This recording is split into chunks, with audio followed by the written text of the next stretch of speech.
Hi all. So a while ago on YouTube, I stumbled down a wormhole of small kitchen appliance reviews. As I was looking to buy an air fryer and perhaps maybe a pressure cooker, that's when I stumbled across one of the worst YouTube chefs of all time.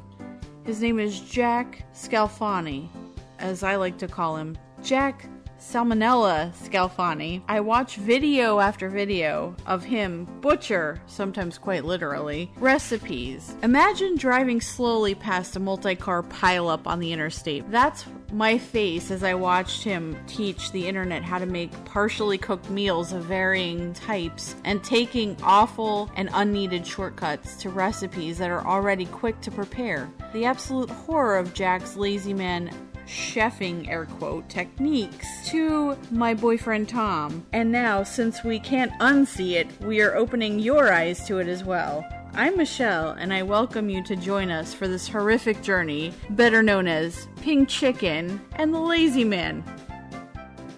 Welcome back to Pink Chicken and the Lazy Man. Pink Chicken and the Lazy Man. That's right, folks. Welcome back to Season 5 of Pink Chicken and the Lazy Man podcast series. We're dropping out of order. We have things to cover here. We're dropping out of order. Important stuff has happened in the Jack Scalfani verse. There has been a great disturbance in the disgusting food force. Jack has released the most disgusting thing I think we've seen since the Cronenberg, and that's saying a lot. It's another poultry item. Every time he cooks something poultry related, it comes out a shit show. Every time Jack gets near a bird, it's a fuck show. This time it's not because it's undercooked or anything like that. It comes out looking like literal throw up, and I want to throw up looking at it. I can't express enough how much this looks like literal, like puke, slop, slop that you would regurgitate, like something you'd clean out of a grease trap. Also, remember, I am Tom the Lazy Man. I'm Michelle Pink Chicken. Hello, thank you for joining us. So we decided to break in to our normally scheduled programming to bring you this horrifying shit show that is Monster Wings in mushroom gravy. If you've been listening to us to this point with Season 5 of the Pink Chicken and the Lazy Man podcast, you know we've been reviewing Jack's series Julia in June as he takes down and takes the recipes of Julia Child into the back alley and beats them up behind the Arby's dumpster. Takes them down to the ground, makes them bleed from their nose. Exactly. Okay, so when we're recording this episode, it is Wednesday, January 18th, only by a little bit. It's 11 o'clock at night. We're both wearing our nightgowns and housecoats. Yes. Babushkas attached. So this episode released yesterday. As you know, Jack releases Cooking with Jack videos on Tuesdays and Fridays. So this was released Tuesday. And already there's 10,000 views. Yep. So you know it's a club banger, as the kids say. It's really, really bad. And it's made it to our cringe once again. I know I've mentioned that in the past with the Julia Child roast chicken. There's a couple others that made the rounds there, mostly poultry related. I suppose if there's a good takeaway of this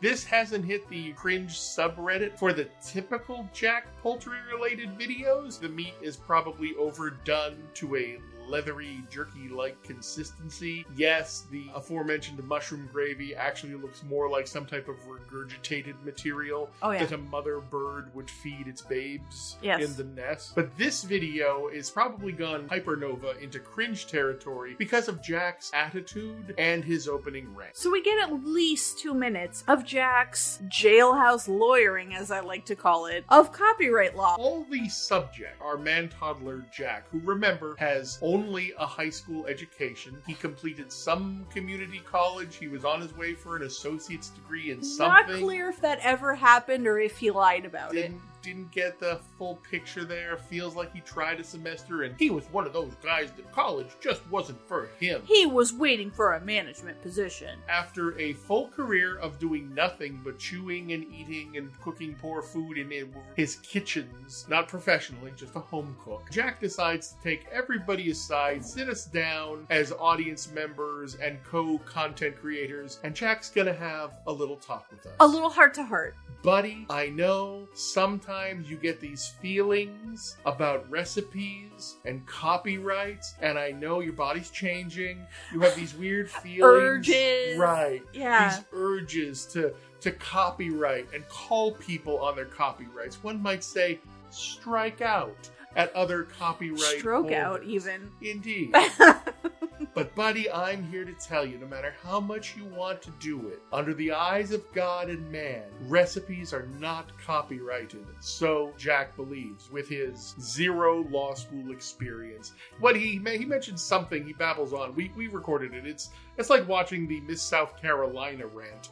Which we've made fun of him for in the past. Right. Jack goes into word salad. The only type of salad that Jack seems to actually enjoy is word salad. So he goes on for like his 2-3 minute rant about intellectual property and copyright, which if you understand anything about how Jack actually feels about copyright, which we as the recipients of 14 copyright strikes under the DMCA, and we have successfully refuted. How many times? At least 14. All of them. Our legal acumen, because we have actual friends who are actual attorneys, both practicing and retired, in many jurisdictions, both at the state and federal level.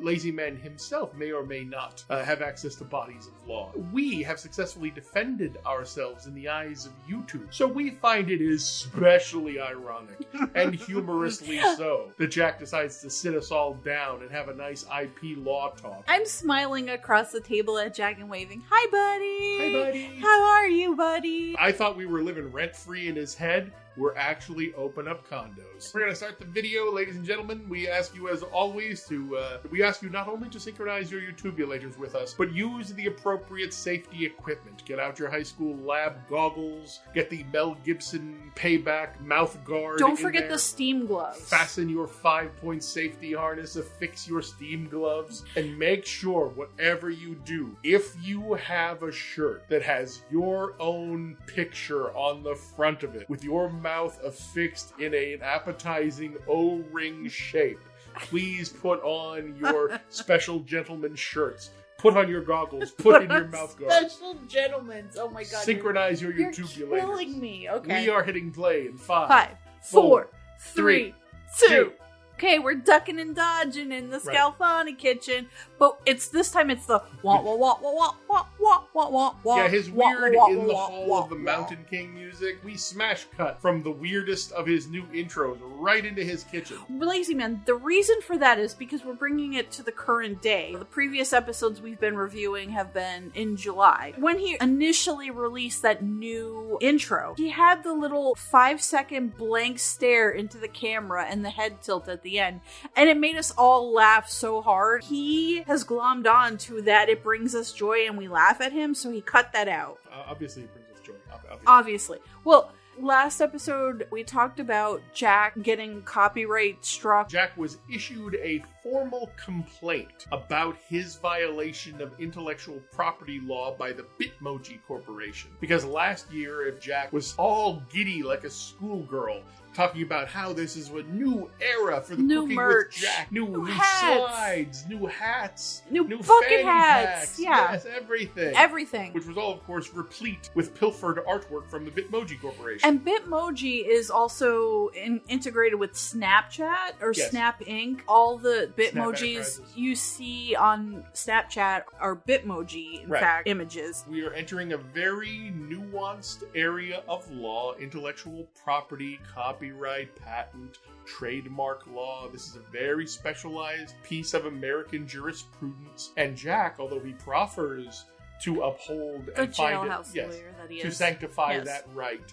we know as little as last year that Jack had no problems violating every piece of it. He violated copyright law, he violated trademark law. And coming into this episode, we pause the video 2 seconds in. It's interesting because he's wearing the Go True shirt, which I think is one of his church's shirts. Jack and Tammy have sunk into this new age fundamentalist evangelist Christian modality from the church they attend. Jack has moved to Tennessee and got religion, quote unquote, but he's gotten this very modern strip mall American version of Christianity. His pastor has a jail history. The church has a drug coffee addict. bar. Yeah. They have a land use plan.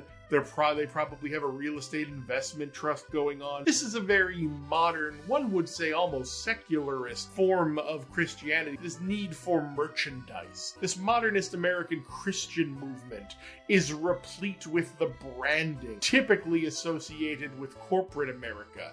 This is corporate Christianity. Not only do you have to internalize our belief structure, but we need to see you wear it. Do you have your official cross pendant? Do you have your Christian humor shirt? Do you have your Christian humor hat? Do you have your bumper sticker? Do you have the vinyl wrap for your car? Are all your children dressed in Christian regalia? So the T in the Go True shirt is a cross. From a graphic design standpoint, it doesn't make a lot of sense. There's a T with an oversized descender, proffering to be part of both the word got and the word truth on the shirt.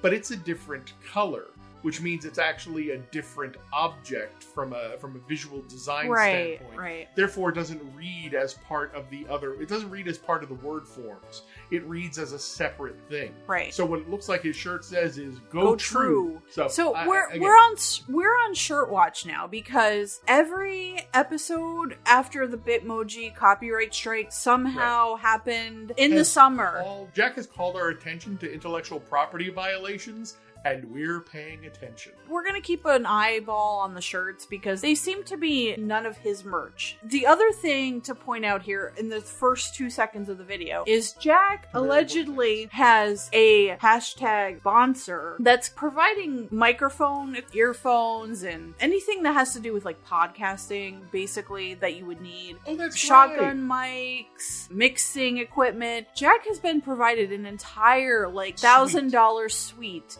of equipment from this company called Turnstile Audio, a division of Adorama Camera. They're trying to be like Rode, Audio-Technica, Sennheiser, all of those brands. Trying to offer a reasonably priced line of semi-professional, or what we call prosumer audio recording equipment. But they gave this to Jack. It's a very new brand. Adorama is a camera-based e-commerce site, much like a B&H or a CardinalCamera.com, where they sell all types of professional audio, lighting, video recording equipment. Adorama, to get in on that sweet prosumer audio content creator market, has come up with Turnstile Audio, the brand. To introduce their brand to the American market, they have decided to partner and sponsor, quote-unquote, what I would say to be very unique choices of social media Outliers, I would say. Primarily, and because there's so few of it, their chosen representative to the social media field at large is one Jack Scalfani, who partnered with them to introduce his new brand of video podcast, not a thing,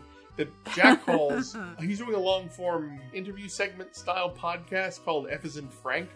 It's not, by the way, it's not a new podcast. He's been doing this podcast with Charles for many years. And now, as we've been watching this develop for the last couple months, he's been wiping old episodes off the map. When Pink Chicken and I first came up with the idea of doing a podcast called Pink Chicken and the Lazy Man that you're listening to now, she said, well, how do we do this? How do we start a podcast? And I said, it doesn't really matter what you do. The most important convention is consistency. Because we have all this wonderful creative digital technology, you can basically be your own magazine, radio station, television station, movie studio, all of it, but you have to allow your audience to get to know you at a reliable time. Hence, every Saturday at 2 p.m. we present The Boys Club. Woo! Our YouTube live stream. Our podcast schedule is a little bit more eccentric these days. We used to release, every 2 weeks? Yeah, we're kind of busy all the time now. But we at least give you one reliably released product. It is what it is. Right. Yeah. Saturday at 2 p.m. you expect new content from us every week. That's our promise. Jack doesn't seem to have learned that lesson, which, considering he's a social media influencer with 500,000 subscribers on YouTube, that seems curious. The 500,000 subscribers are on the Cooking with Jack channel.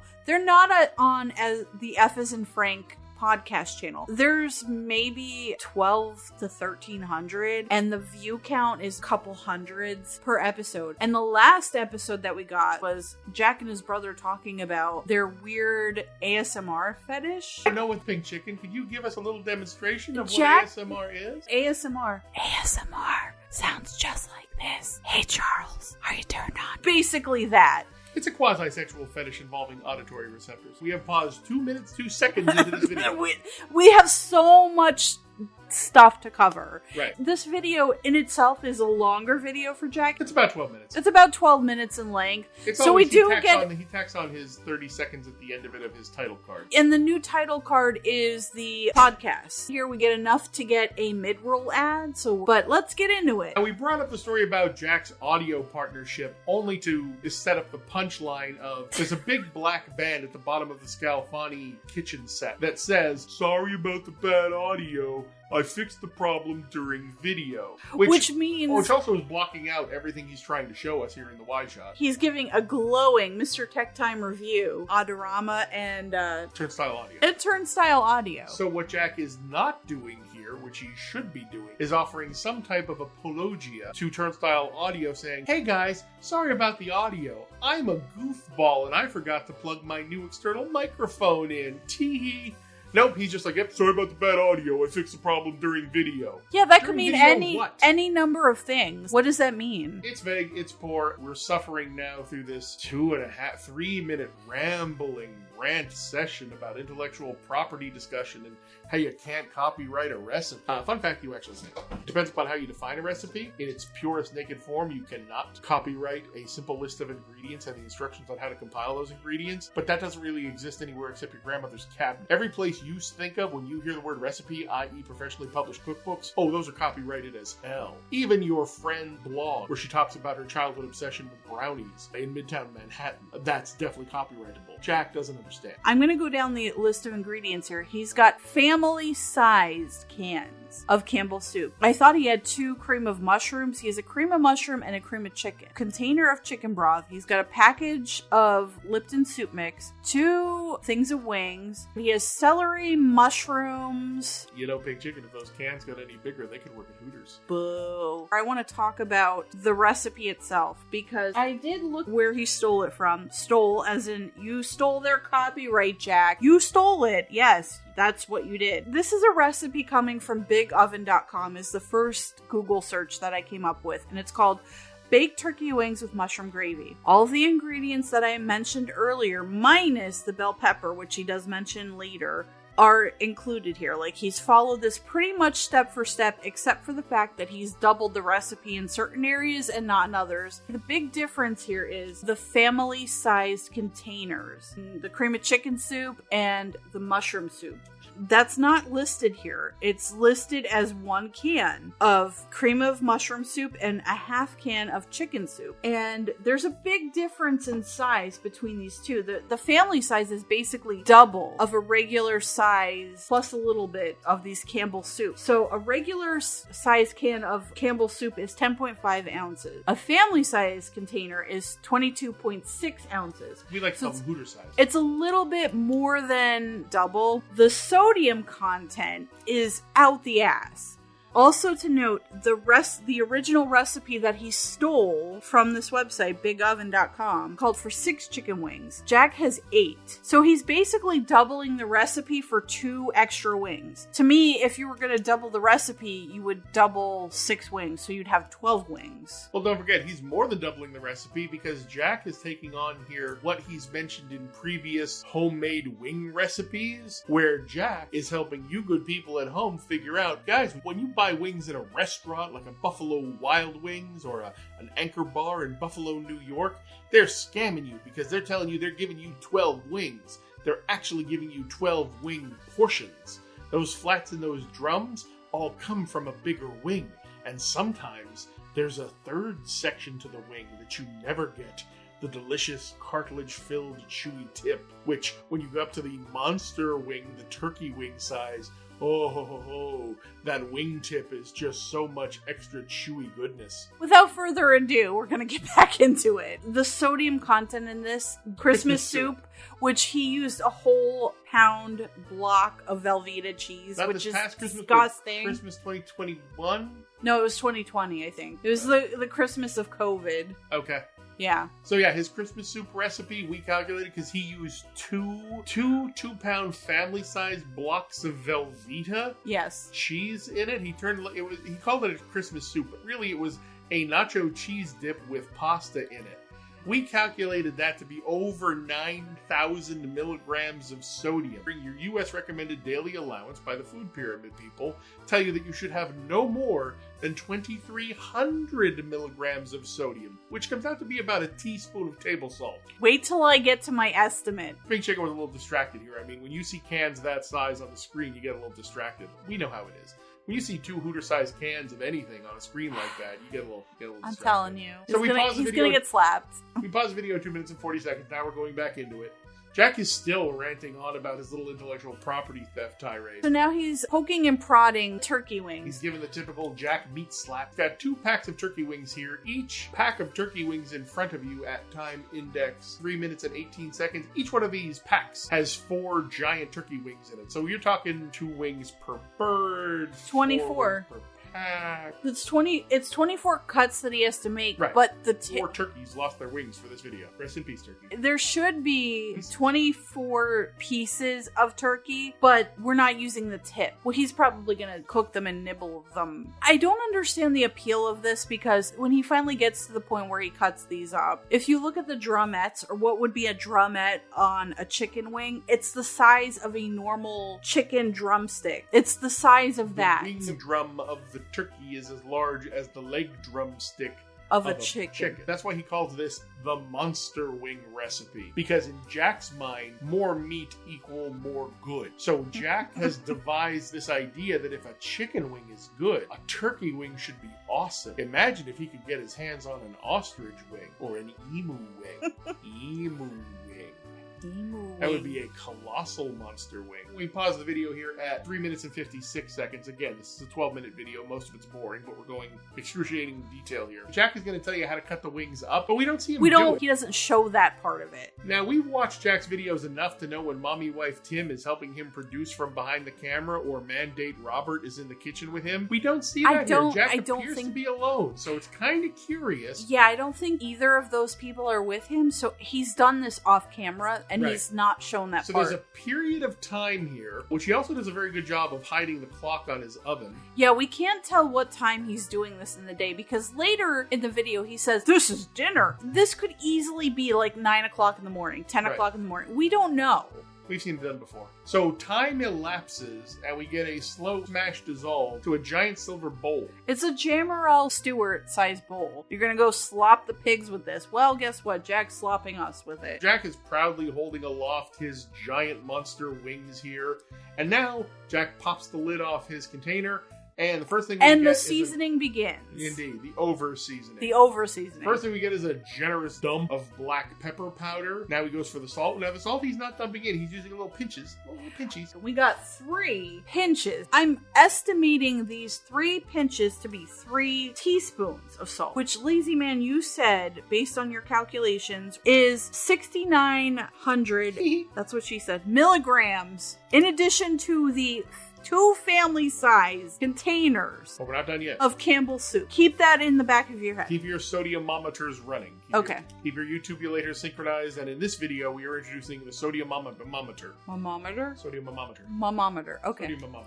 I just want to get my mouth around that. My mouth odor. Wow. So now he just dumped in a fuck ton of onion powder, and he's not done yet. He's not done. No. He opens up curiously a giant Rubbermaid container of basil. Yeah, I don't. Right, basil doesn't kind of go with any of this. Would you say, okay, well, if he's not going to use poultry seasoning, it's good that he's using something.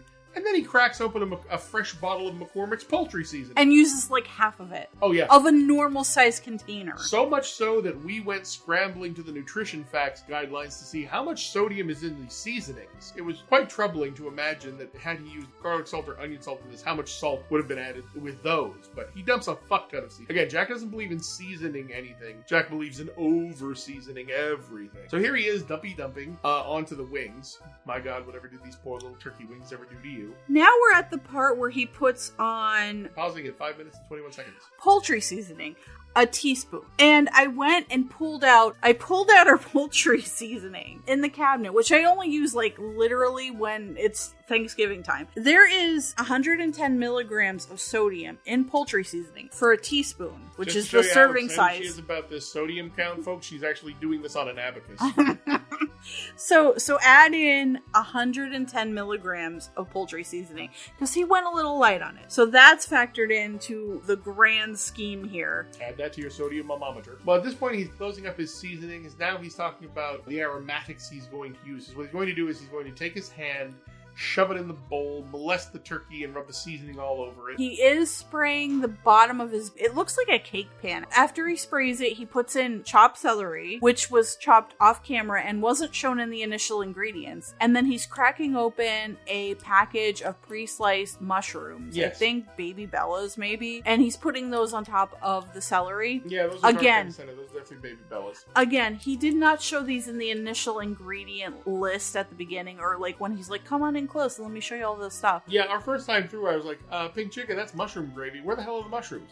He doesn't add them till later. On top of the celery mushroom mixture, which are not seasoned, by the way. He just literally took celery, threw it in the bottom of the baking, took the mushrooms right out of the package, threw them in that. No Didn't oil, season them, nothing. Nope. Then he somehow thinks they're going to act as an aromatic to, I guess, flavor. Like, there's no onions, Monster there's Wings. no, like, carrots or any of that stuff. And like, the bell pepper, which keeps telling us he missed. Yeah, the bell pepper actually was in the big oven recipe, which I still keep saying I don't understand the bell pepper. I don't either. Maybe it's like you said, the aromatics, maybe you need that, but I would think you would need onion more than you would need bell pepper. Now here comes the most troubling aspect of this, the time these wings go in for. Because unlike other Jack recipes, and he might be overcompensating because he may or may not have heard some satirical commentary on how he undercooks turkey and poultry, Jack is doing these wings initially for an hour at 400 degrees. 400 degrees is pretty hot for chicken, Right. for it to roast. I mean, turkey's a little bit larger, but it's still a poultry.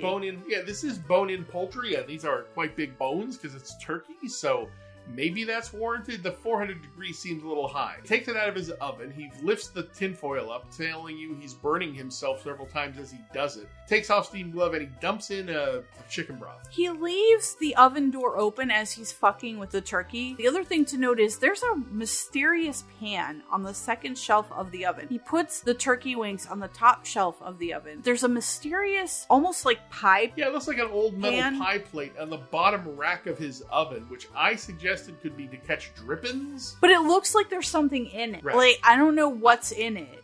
It's very paused strange. the video and I got up right next to our 50-inch television to look at it. I think it's just accumulated drippings. Video work in this episode is terrible. You can't tell the time. You can't tell what's in the oven. It's very blurry. Here's what you can tell. Going to timestamp 8:57, after he takes all of the wings out of the pie plate and puts them and reserves them in a bowl, there is a sludge cake pan of septic fluid that he's going to use to reduce down to the gravy. Well, the braising sauce. This is how he decides he's going to make his mushroom gravy. Typically what you would do is you would saute your vegetables, your aromatics to the side. Right. You would get your pan drippings that maybe you put a couple of large pieces of aromatics in with the poultry. So you would collect your pan drippings in a sauce. You would add your sauteed celery and onions and carrots into that and start building your gravy out of that. You would add flour to your jus, pan drippings, and you would build your gravy out of those sauteed aromatics and the pan dripping. I don't know if this is just in Jack's head or this is like him being the lazy man. So basically he decides to combine both of these. He takes his mushrooms, his celery from that have had the turkey wings cooking over top of them, and just dumps that whole slurry. It's disgusting. He doesn't dump it into a food processor or a Vitamix to chop it down, to make it smooth, to make it liquid. What makes mushrooms kind of like umami and tasty and like nice and roasty is like... You take them from umami to umami. You know, frying them in a pan, like roasting them. He let them kind of sit in their own juice, and now it's like all dirty mushroom water. It's kind of icky. And he's like, yep, that's good. Let's just dump it in the pan. That's going to be part of the gravy now. Like, ew, no, gross. This like, is the least sophisticated gravy manufacturing you've ever seen in a recipe. And not only that, he's not building a roux. It's not like he's mixing the vegetables and then putting flour or cornstarch or any of that thickening agent over the top of it and then putting it in and then putting the no, he's not doing any of that. He's just dumping it all into one pan and hoping the hell it works out, which you'll see here in just a couple seconds. There's blobs of rendered turkey fat. There's little hangers on of the skin. Yeah. All the nasty stuff that you probably wouldn't want. You'd maybe strain out in a sieve, right? Possibly. Because all you really want is just that flavorful juice from the turkey. You want pan dripping. Right. You don't want all the gunk. Right. Jack, nope. Jack makes his gravy gunk and all. Gunk and all. He loads all of the turkey wings back into the pan, puts them back in the oven uncovered. Now we're coming down to the gravy part of the situation. But as you mentioned earlier, his idea by putting the turkey wings back in the baking pan uncovered and shoved back in the oven, he claims to crisp the skin. No, the reason that you know that he's stolen this recipe, even though he claims it's not copyright material, blah, blah, blah, the blah, blah. recipe's uncopyrightable. You can't steal this. I can't steal from you. You can't steal from Jack, me. I can't strike you. You can't strike me. Can we all just get along? Here's how we know you stole the recipe. The ingredient list that you copied word for word has the first ingredient, 6 large turkey wings, in parentheses, tips separated, and separated, the word separated is spelled wrong, and he copied the incorrectly spelled word separated into the recipe underneath this video. This originating recipe at bigoven.com, or if this is the replicated one, and it includes this misspelling of tips separated, and didn't check anything. Spelling and grammar errors copy lifted from bigoven.com.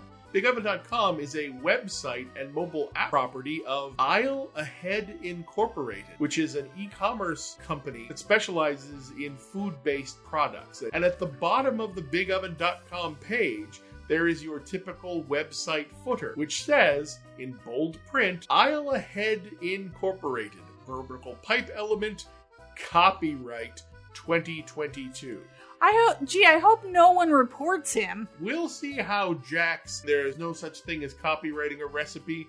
We'll see how well that holds up in court, especially when you included the goddamn spelling error that's on the page. How much more of a transparent transgression can you get? This gravy is... Back to the fuck pile of gravy. The gravy is especially the worst part because of the sodium content. At 9 minutes and 16 seconds, we have cut to a close-up of those pan dripping the rock pan. Right.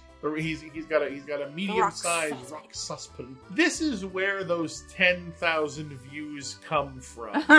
Because people want to watch a man who is on his 3rd, if not 4th, ischematic episode. A man who just in the past 90 days has had to be admitted to his local emergency department of his local hospital for what he thought was angina or cardiac issues. This man, like Daffy Duck in the Devil's costume, is about to open up a briefcase full of sodium incendiary devices. He's dumping this in. He's going to use a little uranium Q-38. He's going to use a little gunpowder. He warned you it's going to blow up here. Just so you're aware, folks.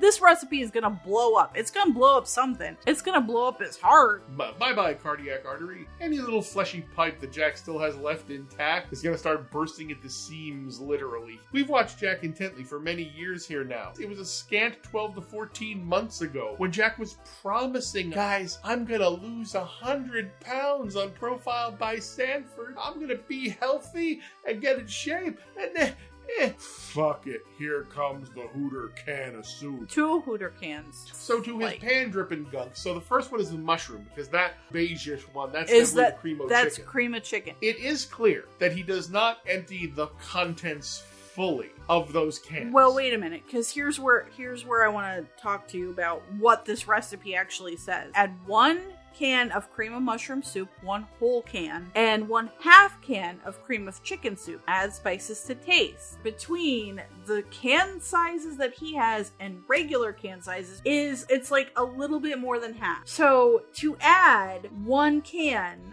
of cream of mushroom soup would have been 10.5 ounces. He added almost the whole can of the cream of chicken soup. The sodium content in the cream of chicken is slightly higher. It's actually 870 milligrams of sodium. The cream of mushroom is 860 grams. So if you factor in all of this sodium, we have, say, 4,300 milligrams of sodium for the soups alone. He's about to dump in a bag of Lipton soup, which is pure sodium. It is 4,880 grams of sodium. Between the two, we're talking 9,000 milligrams of sodium, plus what we had earlier in the poultry seasoning and the salt itself. We also have broth that's been going in here along the way to steam stuff. He had a 4-cup box of broth, and I checked online, and that's roughly about 3,000 grams of sodium. So I did a rough estimate here, all told, all in, 12,620 milligrams of sodium. I forgot to factor in the salt, so add in 6,900 milligrams of salt. So 1,900 grams of salt in this one dish. It's like a week's worth of sodium intake. It's more than any human being should safely consume, because remember, Jack's not going to make this and give this out to the hobos on the street like he once claimed. This is going to stay in Jack's refrigerator, and Jack is going to eat it. Because mommy wife Tim barely touches the food he makes anymore. I don't think she touches any. At the end of the video, he will claim that, this is our dinner. This is what we're eating. Can you imagine any self-respecting person? Sometimes I like salty food, but salty meat, 1 or 2 bites, even if beef jerky is too salty, I don't like. Because your body is telling you, hey, idiot, you shouldn't be eating this. You're going to pickle yourself. Right, it's going to hurt us. Right. Get it out of your mouth. What Jack thinks is meat, more meat. So we paused the video for that long period of time. We're now back at 10 minutes in. Don't have too much more of this to go. And he is churning this like a Shakespearean cauldron. You can see that those pan drippings and those 2 gobs of salt soup that he put in here, cream of salt and cream of sodium, let's just call them that. He is trying to incorporate that dry Lipton soup, onion soup packet into this. And it's not combining very well. It looks like wallpaper paste. Yeah, it's thick. He didn't add any flour or cornstarch to this. So what's making it thick is that soup powder. Well, right. The cream of soups are concentrated. And it even says, like, when you check the labels, add water. Add water, or add, if you want it creamier, add milk. For fuck's sake, add water. But it's concentrated when it comes out. Concentrated with the power of sodium. 10 minutes, 29 seconds. He's cut back to the wide shot. We see the baking pan of turkey wings. Oh, those poor turkey wings. Got his saucepan full of mushroom gunk. And now he will spend the next minute and a half slowly ladling the gunk over those poor wingtips. When he put them back in the oven the last time, he should have broiled them if you really wanted them crisp. This recipe doesn't make a lot of sense to me. So typically when you do like naked wings, you hit them with a bunch of salt, you throw them into the broiler, or you bake them because you want to crisp that skin. You want to use the crispiness of the skin to replace the breading. That's not what he's doing here. But he's also not roasting a turkey and pouring gravy over the top of it. It's a very odd dish. We watched a couple of other videos because I'm like, who does this? Monster wings and mushroom gravy. The nearest we come up with is this is a southern dish. People seem to like smothered turkey wings down here. They're not going to do this hyper sodium gravy that he does. They're going to use a lot more flavor in it. He keeps mentioning here how he didn't have the bell pepper. Why didn't I add the bell pepper? I should have added the bell pepper. To me, it's like, it's not going to give you that burst of flavor that you're looking for to cut through the sodium. I've made this recipe with pork chops. Smothered pork chops are a thing, and mushrooms go well with it. The gravy goes well with it. Sometimes the cream of soups go well with it, maybe mixed with Dijon. Right. But like you're searing them, you're getting the crisp on them, and then you're kind of braising them in the liquid and become tender, and they're great. This is not that. This is like cleaned out a deep fryer, and this is like the slime that's left behind it. It's so gross. The only thing that makes this make sense is Jack's Wendigo-like appetite. This bottomless hunger for meat. Maybe I want to have wings. I should have wings. I should have chicken wings. I should get big chicken wings. I should get the biggest chicken wings you could possibly get, Mommy. Whole world. I should get monster wings. I should get the biggest. I should turkey wings. I should get ostrich wings. I should get emu wings.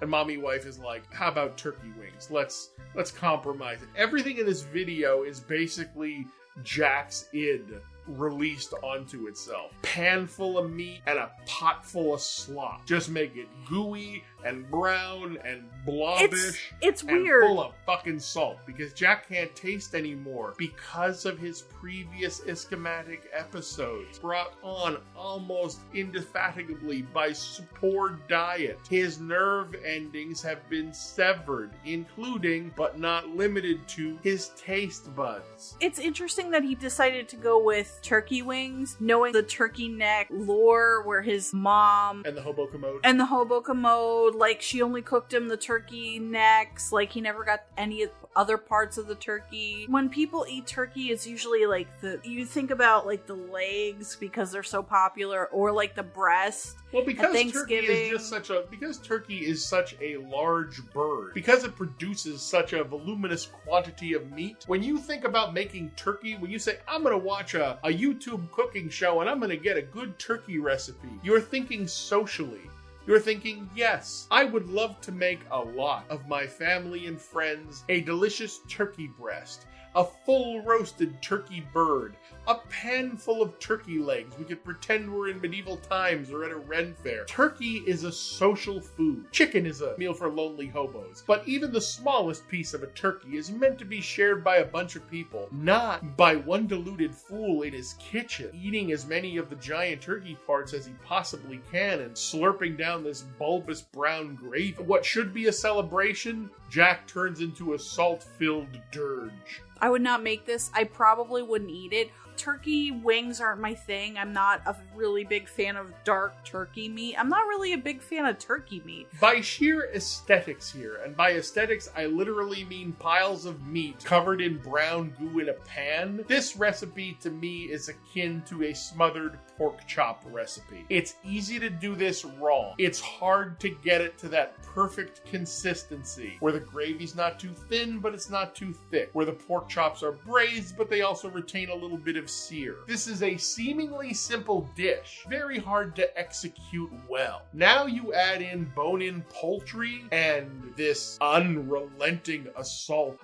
of sodium, you get the horror show that's garnering Jack the infamous views on his YouTube channel that he secretly craves. We got another couple of seconds here. You know, Jack has realized he oversalted the damn thing. You can tell by the small bite Jack takes of these turkey wings, these monster wings. He realizes he has fucked this up royal. Because normally Jack, when presented with a giant turkey wing that's the size of a chicken leg, he's not picking up a drumstick and biting into it. Something has gone awry. The weird thing is he takes a little lick of the turkey wing before he puts it in his mouth, as if to sample. He must have done a little pre-taste, because there's, at time index 11 minutes and 34 seconds, he has this little fork full of meat, which is curious, because he obviously meant to eat these things by hand, because he called them monster wings. Even on the little plate that he has next to his baking dish, he doesn't have a full wing. So I don't know if this is just mommy wife Tim telling him that he better have something made for dinner for them to eat tonight. He takes a curiously small bite, and I'm suspecting that because he does this little tongue flick at the meat drop on his fork, he knows he cannot eat a bunch of this. He realizes he fucked up, it's too salty, and even he knows, somewhere in the back of his meat-hungry brain goes, no, Jackie, too much salt, bad. We lose other arm. No, Jackie. Small bite, Jackie. Small. He should be ripping into this like a goddamn pie-eating contest. So I think we're Just doing like... dipping his head in the trough. Like, you know how there's like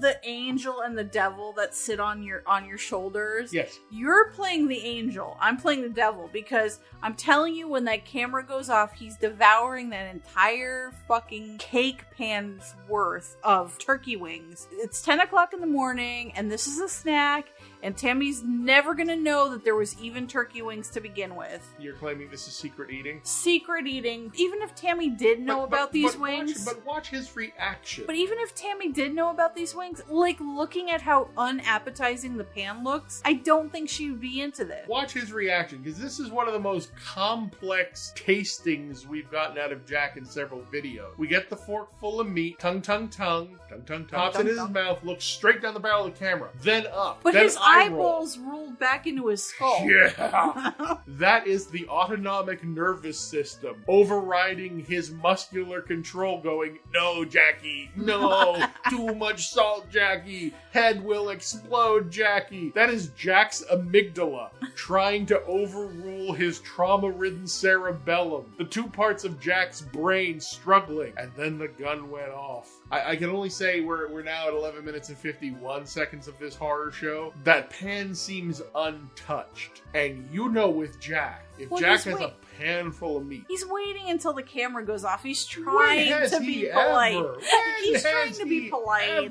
He's literally pickling himself from the inside out. It's no wonder why he's as bloated as he is all the time. Oh my god. If this is any indication, if 1,800 grams of sodium in one dish is any indication of his regular diet that we don't see on camera, we're only seeing 2 days a week. But just so people at home get the idea, it's not 1,800 milligrams of sodium in this dish. It's 18,000. And remember, in comparison to the Christmas soup, that got barely into 5 digits of sodium with 2 1-pound blocks of Velveeta. This is essentially doubling that recipe. So imagine, for your dinner, ladies and gentlemen, tonight, you sit down at your table and your significant other takes the lid off the silver platter and says, tonight's meal is as follows. This giant gelatinous cube of pre-processed American cheese food product. Am I expected to eat the whole? Yes. You can't leave your table until you do. For your second course, we have this giant yellow gelatinous blob of American processed food. Oh God,